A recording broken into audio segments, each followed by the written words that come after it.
Hello my lovely viewers, I hope that everyone is doing okay wherever you may be in the world. I'm your teacher Diogene. This is English time. I know some of you might have been confusing these WH words. Who, where, why, how, when, what and which. That is what I'm going to be telling you in this video. I just want you to be attentive, then you make sure that you note down some important examples. You even write some questions using this WH word in the comment section. Ndizera ko buri wese ameze neza aho waba uri hose ku isi. Ndabizi neza ko bamwe muri mwebwe mushobora kuba mumaze igihe muri guconfusinga n'ibya dukoresha who, where, why, how, when, what and which. Iki nicyo gihe gutandukanye zino WH words. Akenshi dukoresha turi kubaza ibibazo. At the end of this video, every learner will be able to communicate using these WH words and also to ask questions using them. Nshaka ko nyuma yuko ino video irangira buri munyeshuri hano araba afite ubushobozi bwo gukoresha who, where, why, how, when, what and which kandi akabikoresha neza abitandukanye. Wamaza ngo where na which bitandukanira he, akaba nawe yabigusobanurira ukabyumva. Before I continue, remember that Rugwiro Languages is teaching you online.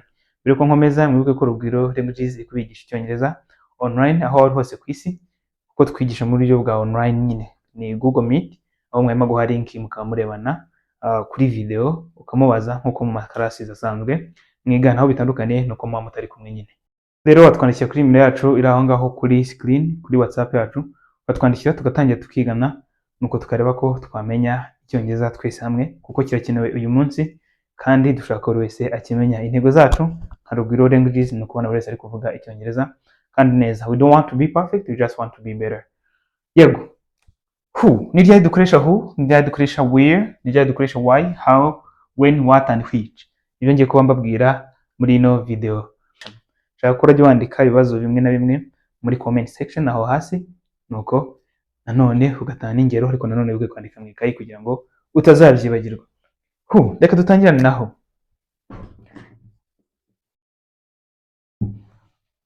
Uzumva uri kuvugana n'umuntu akunda gutangira akakubwira ngo who, who tuyikoresha turi kuvuga ku muntu, person.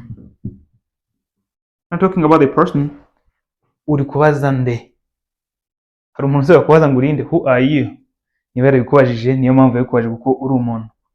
Ushobora kubaza ngo who is your teacher? Mwarimu wawe ninde? Who is your teacher?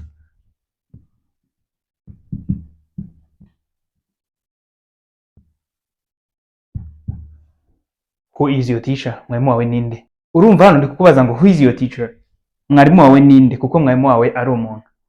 Who is the president of Rwanda? Who is the president of Rwanda? Uwo ni umuntu ndi kukubaza. Who is the president of Rwanda? Who is the president of your cooperative? Cooperative yanyu se president wayo ninde? Mu gihe uri kubaza umuntu, please koresha who. Who is knocking? Who is knocking?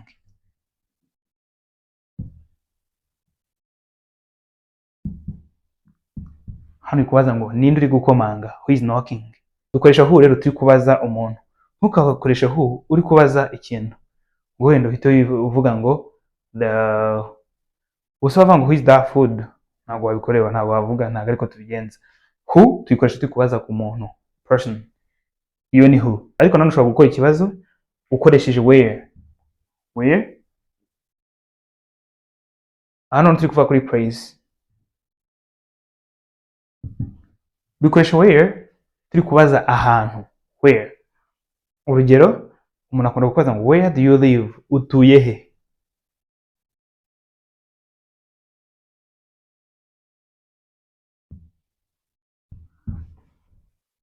Where do you live? Utuye hehe? Bivuze ngo where biravuze ngo hehe mu Kinyarwanda. Where.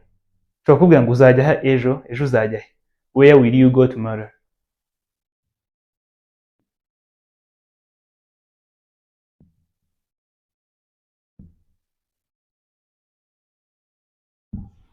Where will you go tomorrow?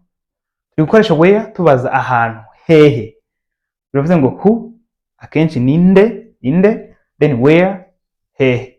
Ushobora kumbwira ngo tuye Kigali, nkahita nkubaza ngo where exactly? Nubwo ari Kigali se hehe ubundi nyine nsobanurira. Kigali hehe, Kanombe, uvuga ahantu where. Dukoresha where turi kubaza ahantu. Niba ugiye kubaza ahantu use where. ushobora kumbwira wenda nko ku bitaro ukambwira shop se cyangwa iki runaka nkahita nkubaza ngo where is it located, giherereye hehe ibitaro, where is it located.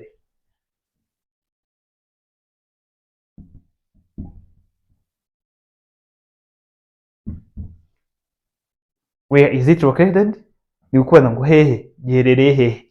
Urumva ndi gushyiramo ya where ibaza aho hantu nshaka ko unsobanurira where. Ubwo rero where ibaza ahantu muri rusange. Then another one is why. Why dukoresha why turi kubaza reason cyangwa se impamvu. Why, reason. Numara kuba umunyeshuri wacu muri Rugwiro Languages ushobora kuzakireba nkahita nkubaza ngo why are you late.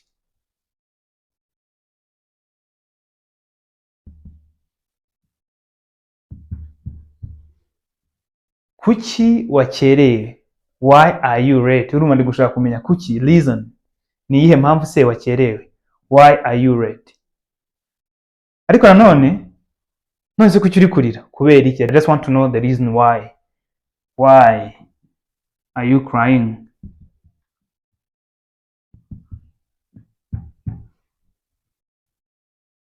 Nawe umuntu ashobora kuba yajya kubwira ikintu ugahita umubwira ngo why, kubera iki se. You just want to know the reason why. Watanga ingero nyinshi ukoresheje why mu gihe uri kubaza urugero runaka.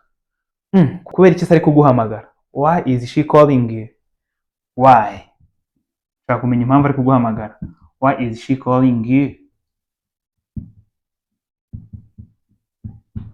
Why is she calling you. Ushobora kubaza umuntu ngo kubera iki ari kuguhamagara, why is she calling you. Kubera iki utari kurya, why are you not eating.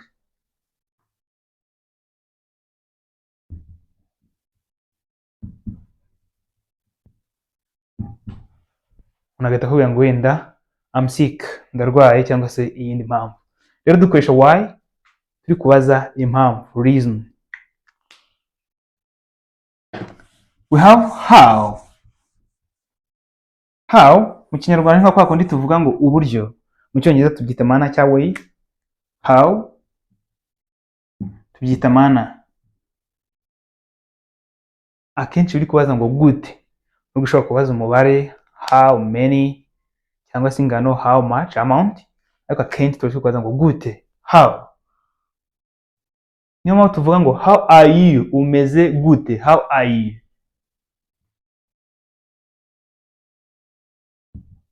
How are you, how are you. Noneho kubaza ngo ujya ku ishuri ute, how do you go to school, how do you go to school. Nshaka kumenya gute, ugenda n'amaguru by bus cyangwa on foot. How do you go to school. How, how ukoresha how uri kubaza mana, uburyo, ingano gute. How are you, umeze ute. How do you go to school, ujya ku ishuri gute.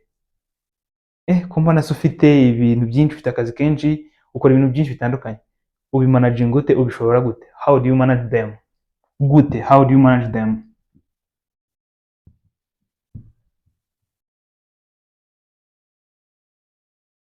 How do you manage them. Gute, ubigenza ute. How. Ubwo rero mu gihe kubaza way cyangwa se mana, koresha how. Ntuzakoresha ngo how uri kubaza umuntu ngo ushaka gukoresha who cyangwa where. Ntabwo tuvuga ngo how, ntabwo tuvuga ngo how are you live, ushaka kubaza ngo utuye, oya. Ntabwo tujya tubaza umuntu ahantu ngo dukoreshe how. Dukoresha how turi kubaza gute, mana, way, uburyo muri rusange. Iyo ni how. Ariko nanone dufite when. Iyi nayo ni WH word dukoresha muri WH questions. When. Dukoresha when turi kubaza ku kintu bita time,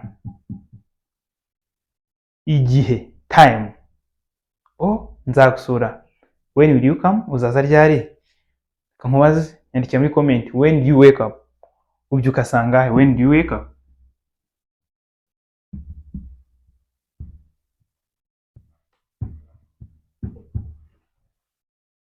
When do you wake up. ubyuka sangahe? Wahageze se ryari? When did you arrive? When, ryari.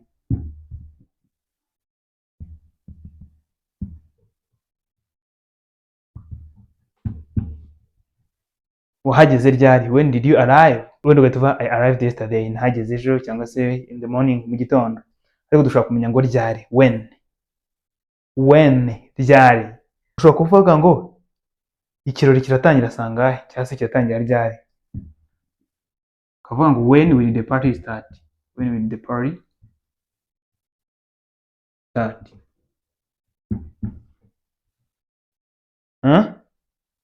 When will the party start? Ryari. Ikirori kiratangira cyangwa se kizatangira ryari. Rero dukoresha when turi kubaza igihe.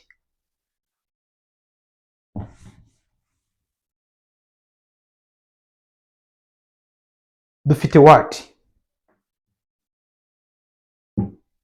Dukoresha what dushaka kumenya ikintu, kubaza ikintu, thing, cyangwa se amakuru, information.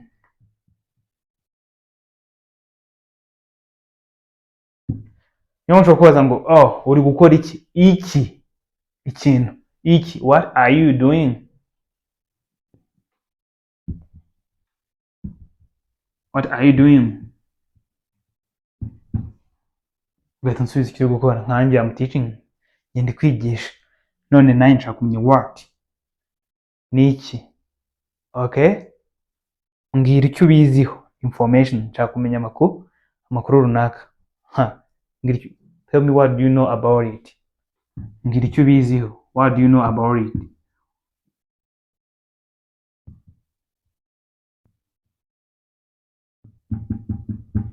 Iyo turi kubaza ikintu cyangwa se amakuru dukoresha what. Uri gutekereza iki? What are you thinking about?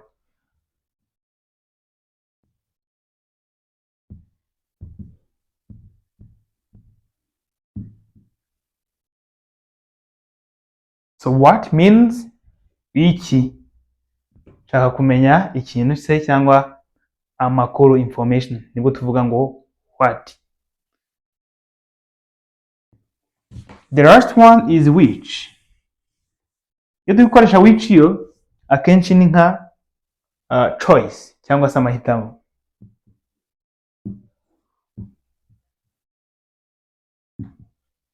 Wenda muri limited number, ni ibintu wenda biri limited cyangwa se umubare uzwi, nkaba ndi kuguhereza ibintu nkakubwira ngo hitamo. Ushobora ngo muri East Africa ni ikihe gihugu ukunda? Okay, ni iki ushaka gusura? Which country do you want to visit in East Africa? Which country? Ikihe muri East African Community EAC. Rero gushaka ko uhitamo kimwe mu bihari. Niba hari imodoka ziparitse, nshobora guhita nkubaza ngo which one is yours? Iyawe ni iyihe? Hari imodoka zihari, nshaka kwitamo ya which one is yours?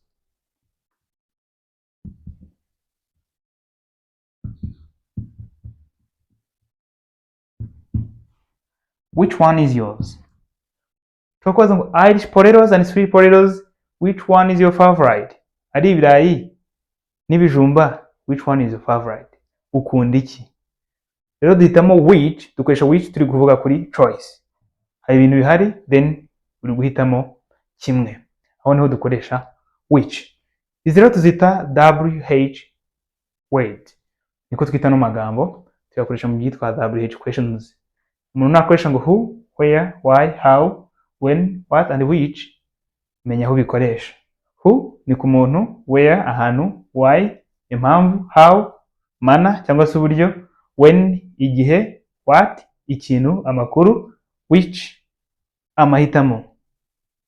Which one is your favorite? Nyandikira muri comment nihe wakunze muri izi ngizi twanditse hano. Ni zingahe? 7. Nyandikira iyo wakunze kurusha izindi. Ndakeka rero ubu ngubu buri wese yakandika ingero ze akoresheje zino WH word. Ushobora gukoresha rimwe, 2, 3 uko zisubiramo buri munsi niko uzimenya cyane. Babantu ko bari interested yo kwiga icyongereza online, mwibuke nimero iri aho ngo kuri screen, hano nakongera nkayandika, noneho tukibigisha mu buryo bwiza kandi bworoshye. Twandikire Niba ushaka kwiga icyongereza kuko twigisha zino grammar structures, tukigisha umuntu kuvuga, tukamwigisha kumva ndetse n'ibindi bikenewe muri communication ya 2026. Igihe ni iki ngiki, bikomeza gusubika ibintu byawe kuko nundi byarangiye utabikoze. Twandikire. Bye, see you.